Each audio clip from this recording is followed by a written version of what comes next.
Hozirgi qizlar shunaqa. Aka, Vallahi. mana qarang. Aka. Ha.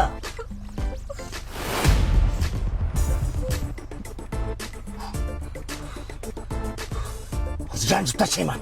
Yo'q, kerak. Men chiqib tashlayman hozir bularni. O'sha. Aka. Hijobga bilganingga qancha bo'ldi? Ha? 2-3 oy. 2-3 oy. 2-3 oydan beri mendan yashiryapsanmi, ha?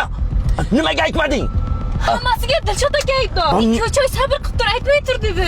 Aytmay tur desan, sen ham lalab, nimaga menga aytmaysan? Dilshod akang bilan ham o'zim gaplashaman hozir. Qani menga ko'rsatchi.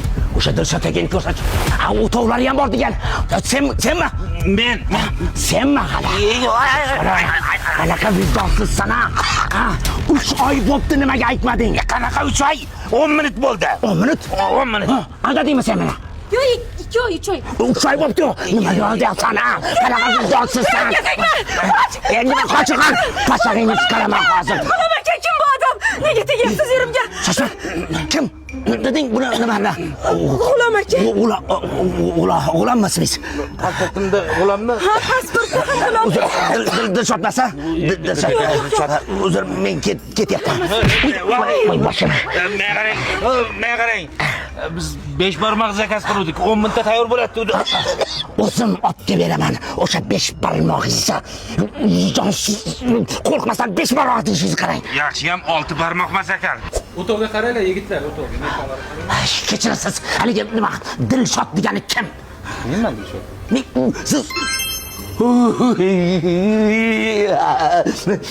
voy aylarga nima Dilshod aka, kasbingiz nima? Doktorman. Qanaqa doktorsiz?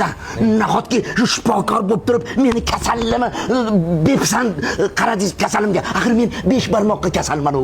Voy, bu ularning Oqdaryo'ni, Samarqand Oqdaryo tumanini yonida ekanligi nima sayohat 5 barmog'ini haligi ochilganiga 3 oy bo'libdi. Nahotki aytmadingiz? Qanaqa chidaysiz? Mana bu Aytmabsiz-da mana. Tinglam. 3 oy sabr qilib turaylik, keyin Valijon akaga reklama qildiramiz deydi-ku. Sabrni qara, juda bir sabrli ekansan, ha. O'zim yetib kelardim buni ochilgandan eshitganda. Tez olib kiring, nafslarim chuqilib ketyapti. Rahmat aka, doktor. Shunaqa bir odamlarga shifobaxsh taom ochganingiz uchun rahmat.